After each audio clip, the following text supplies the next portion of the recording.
Bismillahirrahmanirrahim. Assalamualaikum warahmatullahi wabarakatuh. Anda bersama dengan saya Amy Sofia Ahmad dalam Waalaikumsalam. Satu rancangan yang kita adakan sebelum kita melelapkan mata, sebelum kita beradu, untuk kita renung-renungkan kembali apa yang kita lakukan pada hari ini, untuk kita muhasabah diri kita. Dan tajuk kita pada malam ini ialah berkenaan dengan insan yang paling dicemburui. Para penonton, kita nak cerita berkenaan dengan cemburu ini daripada sudut yang positif. Bukan malam ni bukan cerita cemburu yang hasad dengki dan sebagainya, tetapi insan yang dicemburui. Dan kita akan bersama dengan Al-Fadhil Ustaz Muhammad Azli Abdullah Al-Hafiz, pengurusi Musalla Ar-Rawdah. Assalamualaikum Ustaz. Assalamualaikum. Alhamdulillah Ustaz ni malam-malam ke sini. Patutnya lepas ni kita buat recording kat Musalla Ar-Rawdah pula, insya-Allah. Jadi Ustaz, bila cerita pasal cemburu ni, semua orang ada rasa cemburu, jealous. Budak-budak ke, umur berapa, orang tua ke, normal Tapi kita nak cerita pada malam ni Ustaz, sebelum kita nak tidur ni kan, nak cerita pasal cemburu. Ada tak orang yang semua orang cemburu kat dia, cemburu yang baik lah cemburu bukan cemburu yang hasad, busuk hati ni. Cemburu yang hatta Nabi pun cemburu kepada dia. Bismillahirrahmanirrahim. Assalamualaikum warahmatullahi wabarakatuh. Alhamdulillah wa asyhadu an la ilaha illallah wa asyhadu anna sayyidana Muhammadar Rasulullah sallallahu alaihi wa alihi wasallam. Terima kasih Amy. Alhamdulillah malam ni kita sembang pasal cemburu. Ini bukan cemburu suami isteri, bukan. Kita bincang ni orang yang dicemburui. Siapa yang cemburu tu? Para nabi dan juga para syuhada. Nabi sebut dalam satu hadis qudsi riwayat Imam Tirmizi, Nabi kata apa? Saya sebut matan dia. An Muaz ibn Jabal radhiyallahu anhu, sami'tu Rasulullah sallallahu alaihi wasallam yaqul, qala Allah azza wa jalla, Allah berfirman, al-mutahabbuna fi jalali lahum manabiru min nur yaghbituhumun nabiyyun wasyuhada. Itu dia punya matan hadis. Nabi kata apa? Orang yang berkasih sayang atas keagunganku, kerana Allah, lillahi ta'ala, persahabatan ataupun berkasih sayang kerana Allah, orang ini Allah hadiahkan satu mimbar ataupun mimbar-mimbar daripada cahaya, yang mana hadiah Allah beri ini menyebabkan para anbiya atau para nabi mencemburi mereka, bahkan begitu juga para syuhada. Luar biasa ini, sebab nabi nak cemburu apa? Kalau kita kata cemburu seolah-olah macam negatif, tapi inilah dia cemburu yang positif. Cemburu yang kata ulama, cemburu yang tidak sampai tahap menginginkan nikmat itu Allah tarik daripada yang dapat nikmat. Itu biasa. Maknanya setengah ulama lagi kata cemburu ni ialah cemburu yang kalau boleh nak dapat yang sama. Kenapa mereka cemburu? Kenapa mereka cemburu sangat? Sesama pula malam ni. Kenapa cemburu sangat? Kerana antara kelebihan yang mereka dapat ialah mereka dapat mimbar bercahaya.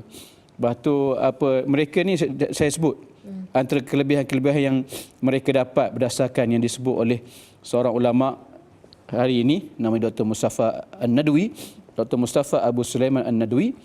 Antaranya ialah ada satu hadis Nabi yang disebut berkenaan dengan adakah dapat mimbar saja atau dapat tempat duduk yang daripada cahaya saja. Mana daripada cahaya ni bukan letak lampu, daripada cahaya. Bayangkanlah, cahaya itu adalah mimbar mereka. Jadi antaranya ialah bukan sekadar mereka dapat mimbar atau dapat tempat daripada cahaya, tapi mereka ni fayaj'ala wujuhahum nura. Allah jadikan muka mereka bercahaya. Allah jadikan pakaian mereka bercahaya. Allah jadikan mereka ini berseri-seri pada hari kiamat esok. Mereka inilah kata Nabi auliya Allah. Mereka ini adalah auliya Allah. Mereka ini adalah wali-wali Allah yang la khaufun alaihim wala hum yahzanun. Ini rupa-rupanya para wali Allah. Siapa mereka ini? Simple sahaja. Nabi kata al-mutahabbun fi jalali. Mereka yang berkasih sayang kerana Allah. Maksudnya bertemu dengan dan berpisah kerana Allah. Maksudnya kalau ada dua orang kawan, si A dengan si B, mereka ni berkawan mungkin daripada zaman sekolah, masuk universiti sekali, kemudian berpisah pun masing-masing dah kahwin. Bila dah kahwin, walaupun jauh tapi saling mengingati. bila berpisah jauh sentiasa berhubungan, bertanya khabar dan sebagainya. Orang ni sebenarnya kalau dia berkawan kerana Allah Subhanahu Wa Taala, maka orang ini akan dapat mimbar daripada cahaya, dia muka bercahaya, pakaian bercahaya. Sebab mereka ni betul-betul melakukan kebaikan dalam bentuk berkasih sayang sesama manusia sahaja. Indahnya agama kita kalau kita sayang pada orang kerana Allah. Allah beri hadiah istimewa. Inilah yang kita kata apa, satu perkara yang mudah yang kita buat tapi tak ramai nak buat. Ini kita bincang lagi sekejap lagi. Allahu Akbar. Dan bila Ustaz kata cerita berkenaan dengan cemburu tu kan, nak tahu juga barangkali kita juga nak menjadi orang yang dicemburui. Betul. Tetapi cemburu tu janganlah sampai cemburu yang kita rasa macam cemburu yang membinasakan orang. Betul. Tapi macam Ustaz kata tadi, kalau boleh jealous lah kat dia, tapi kalau boleh nak macam dia, nak juga pergi haji macam dia contohnya kan, dan sebagainya. Para penonton, kita nak sambung selepas ini orang yang paling dicemburui dalam Waalaikumsalam. Maka sesiapa berbuat kebajikan seberat zarah, nescaya akan dilihatnya, yakni dalam surat amalnya. Dan sesiapa berbuat kejahatan seberat zarah, nescaya akan dilihatnya dalam surat amalnya. Surah Al-Zalzalah ayat 7 dan 8.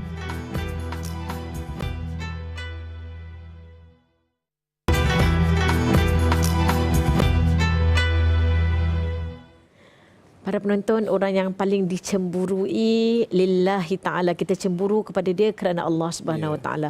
Jadi macam mana? Tapi susah juga tu Ustaz. Nama pun cemburu. Cemburu ni dia sifat yang negatif sebenarnya.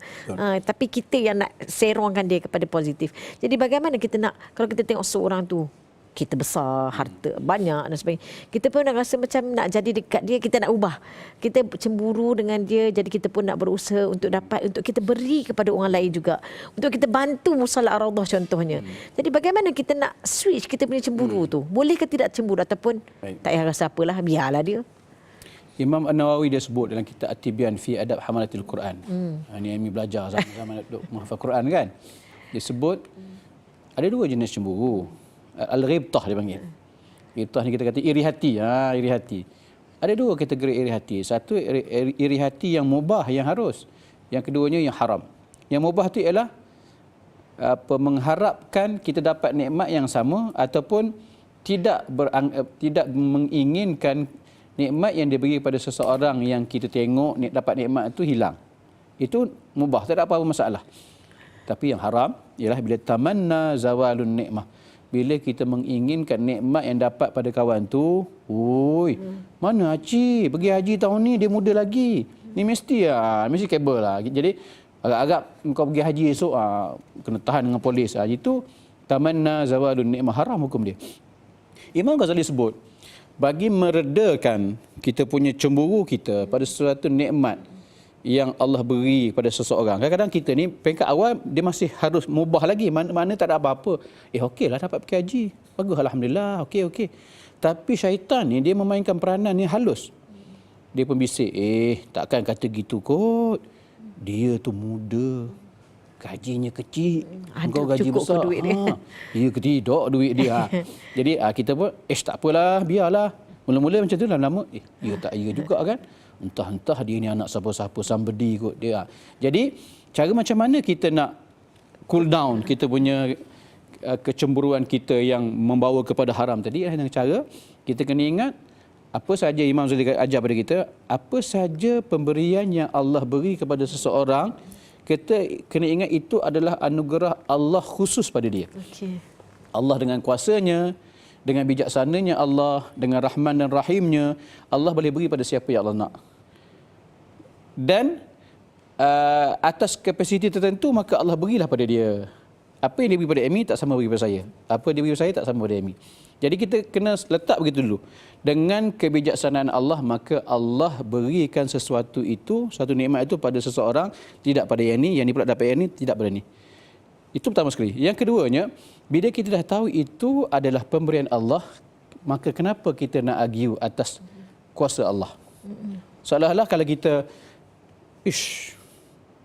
macam mana boleh pergi haji ni? Macam mana kereta dia boleh kereta besar, mahal ni? Kalau kita... kerja biasa-biasa je kan? Kerja biasa je. Merompak bank kot. Jadi untuk meredakan kita punya kecemburuan kita yang bawa pada haram, harap-harap dia ni belanggar tiang elektrik ke apa ke. Jadi kita kata itu hak Allah lah nak bagi pada siapa, kuasa Allah nak bagi pada dia, rezeki dia lah. Jadi kenapa aku nak bagi? Sebab Allah bagi pada dia, tak bagi pada aku. Sebab Allah bagi pada aku, tak sama dengan dia. Allah bagi pada aku, ada dia tak dapat. Contohnya, isteri aku cantik contohnya. Dia, contohlah kan. Rumah aku, alhamdulillah walaupun tak besar, tapi duduk dalam kampung, best. Sungai belakang rumah.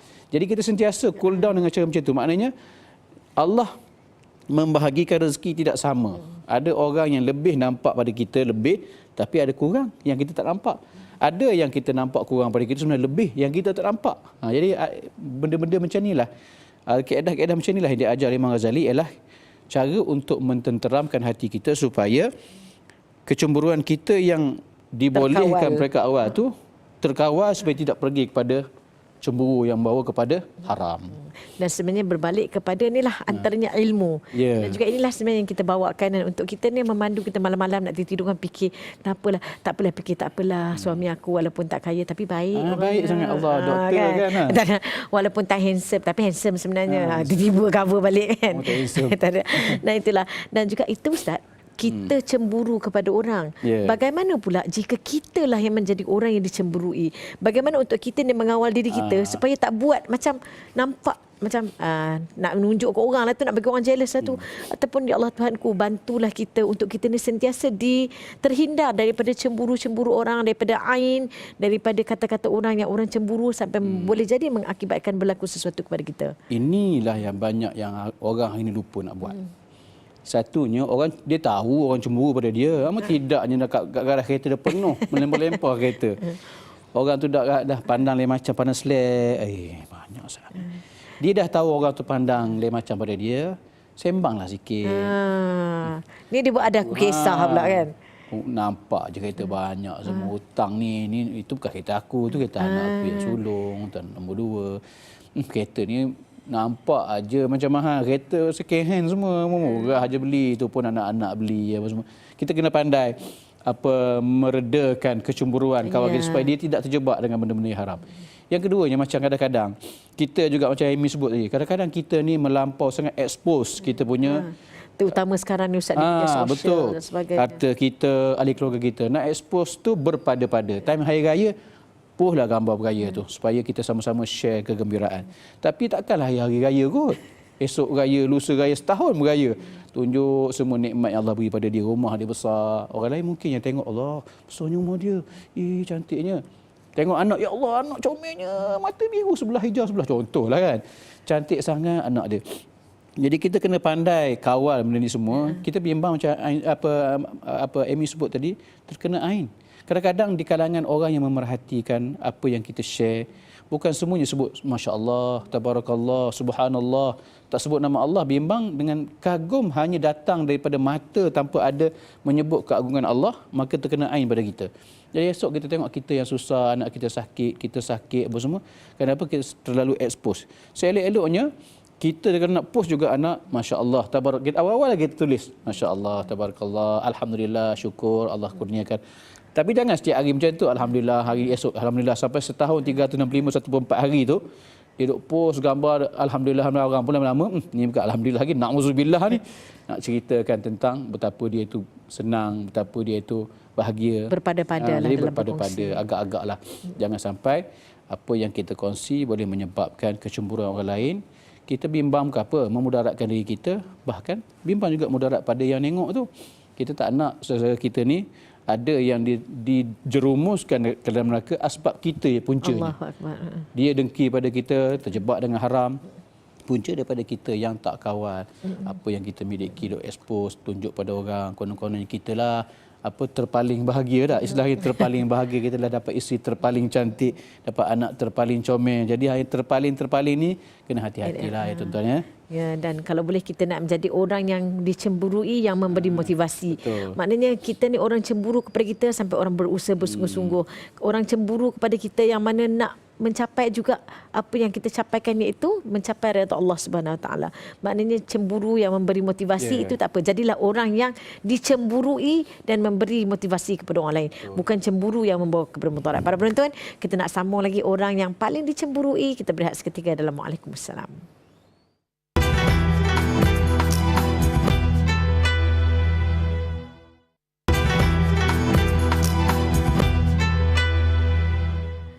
Alhamdulillah, orang yang paling dicemburui, Ustaz, kita nak tanya, ada tak kisah yang mana barangkali persahabatan, kasih sayang yang luar biasa, yang mana tahapnya dicemburui? Tadi kita cerita dicemburui oleh para nabi. Ini dicemburui malaikat dan disayangi oleh Allah Subhanahu Wa Taala. Baik, zaman Nabi dulu ada seorang yang dia berkawan rapat, best friend.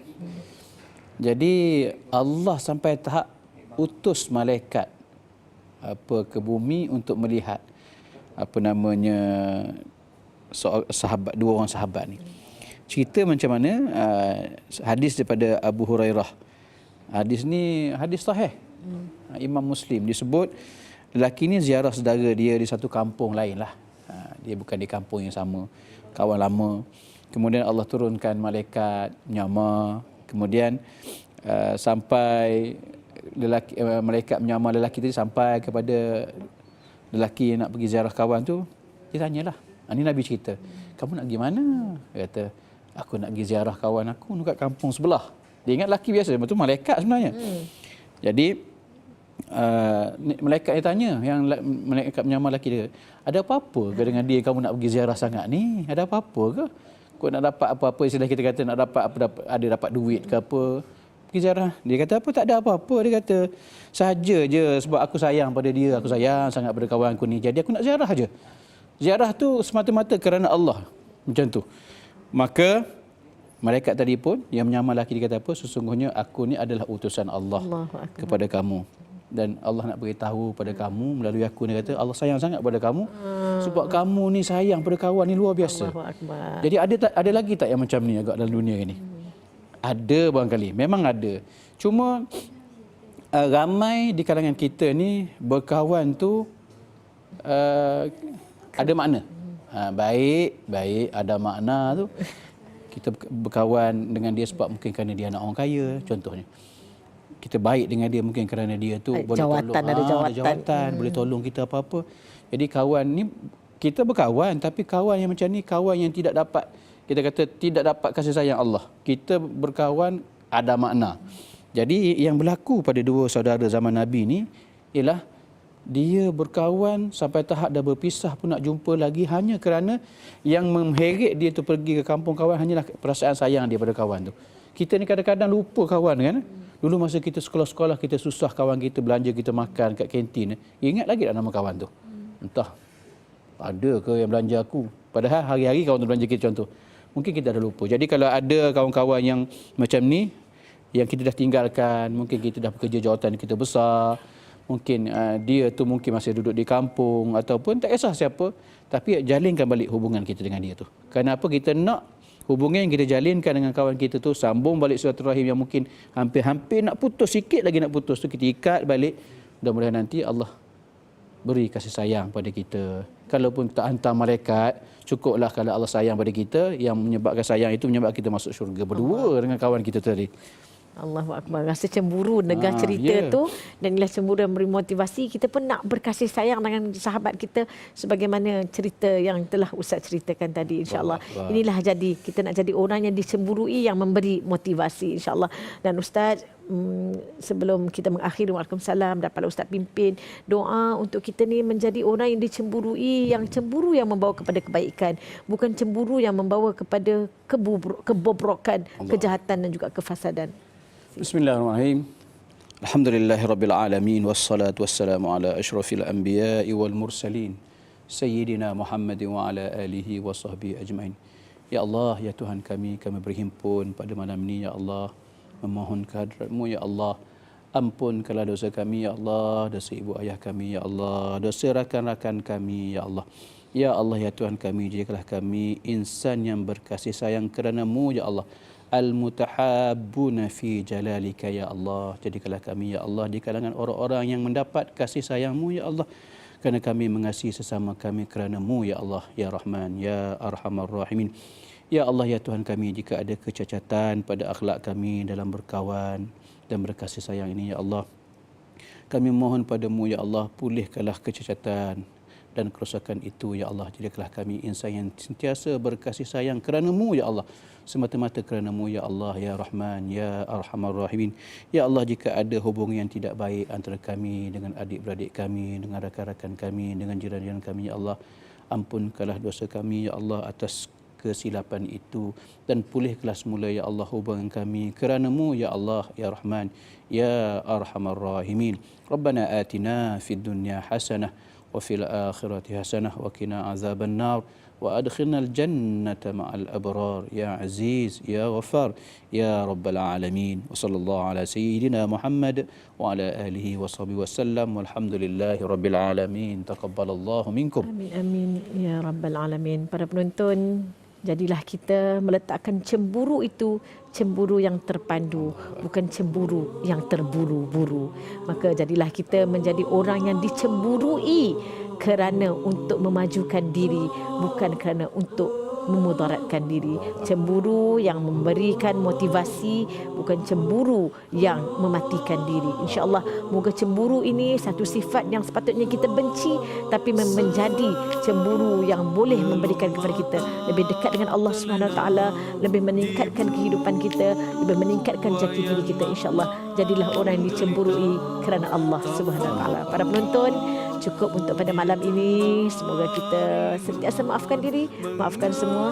Terima kasih kepada Al-Fadhil Ustaz Muhammad Azli Abdullah dan kepada anda para penonton. Uhibbukum fillah. Semoga kita bertemu di jannah insya-Allah. Kita berjumpa lagi. Ilal liqa. Ma'assalamah. Titian sirat nanti